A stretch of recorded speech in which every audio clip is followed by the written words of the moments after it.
हर हर महादेव। शिव शंभो पार्वती पते। हर हर महादेव। बहुत समय पहले की बात है।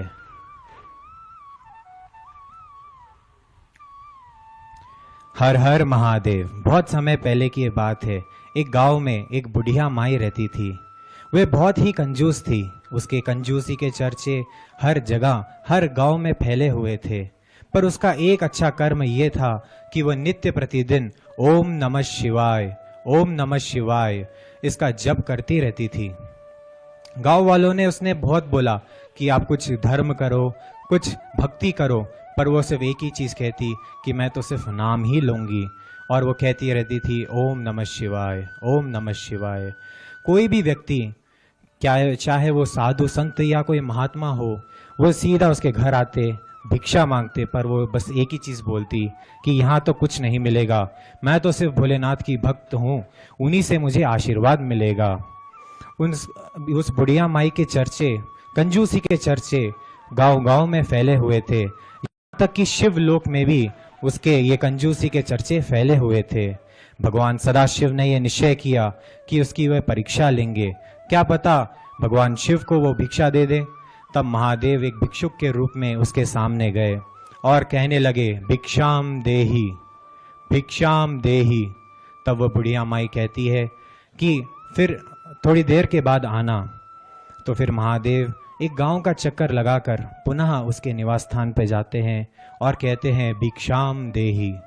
तब वह कहती है कि दोपहर में आना, दोपहर पे जाने पर शाम में आना, और शाम में कहती है कि रात में आना। भोलेनाथ रात में पहुंचते हैं और कहते हैं कि भिक्षाम देही। तब वह कहती है कि हे प्रभु, आप लेट हो गए, मैंने तो भोजन पा लिया है, आप कल आइए। तब महादेव ने सोचा कि खबर तो सच्ची है, ये बहुत ज़्यादा ही कंजूस है।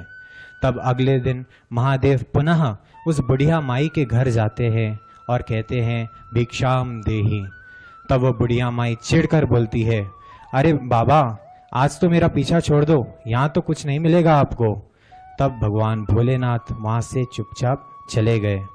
वहाँ के सभी ग्रामीण वासियों ने उसने बहुत समझाया था कि कुछ दान करो, पूजा करो, पर वो सीधा एक ही चीज़ कहती थी कि मैं तो शिव भक्त हूँ, मैं तो सीधा शिवलोक को ही जाऊँगी। फिर समय बीतता गया और उसका अंत समय आया। वहाँ पर उसने यमदूतों को देखा। यमदूतों को देखकर वे घबरा गई और वो कहने लगी कि अरे, आपसे कोई गलती हुई है, मुझे तो लेने शिवदूत आएंगे, यमदूत नहीं। तब वे हंसकर कहते हैं कि हम तुझे लेने आए हैं और तू नरक जाएगी। तब वो रोने लगी और वह प्रार्थना करने लगी कि मैंने करोड़ों जन्मों से भगवान भोलेनाथ, भगवान सदाशिव का नित्य प्रतिदिन भगवान का नाम लिया था, मेरी ऐसी गति क्यों है। मेरी एक प्रार्थना है, आप एक बार, मात्र एक बार भगवान भोलेनाथ के मुझे दर्शन कराइए प्रभु, एक बार दर्शन कराइए। तब वे सोचने लगे कि इसने नाम तो बहुत लिया है, ठीक है, हम आपका दर्शन अवश्य कराएंगे। फिर वो यमदूतों ने उस बुढ़िया माई को लेकर भगवान सदाशिव के पास ले गए। ओम कर्पूर गौरम तरुणावतारम संसार सारम भुजगेंद्रहारम सदा वसंतम हृदयारविंदे भवम भवानी सहितम नमामि, भवम भवानी सहितम नमामि। भगवान भोलेनाथ के दर्शन पाकर उसकी आंखों में आंसू आए और वे प्रार्थना करने लगी कि हे प्रभु, क्या मैं सही में नरक जाऊंगी। तब भोलेनाथ कहते कि हाँ, तो अवश्य ही नरक जाएगी। तो वो कहने लगी, पर प्रभु, मैंने नित्य प्रतिदिन आपका नाम लिया है, हमेशा आपका नाम स्मरण करते रहती हूँ, जप करती रहती हूँ, पर ऐसी गति क्यों। तब महादेव कहते हैं कि तूने अवश्य ही मेरा नाम लिया है, पर तुमने कभी धर्म आचरण नहीं किया, ना कभी दान किया, ना कभी पुण्य किया, ना कोई पूजा में भाग लिया तुमने, तो मैं तुझे कैसे शिवलोक प्रदान करूं। तब वो बुढ़िया माई रोने लगी और कहने लगी कि मुझसे ये भारी अपराध हुआ है, मुझे क्षमा कीजिए, इसका कोई उपाय दीजिए। तब महादेव जो दीन दयालु है, उन्होंने 7 दिन का जीवन उसे प्रदान किया, 7 दिन का जीवन, और कहने लगे कि मैं तुझे 7 दिन का जीवन प्रदान करता हूँ, तो देख ले तू क्या करना चाहती है।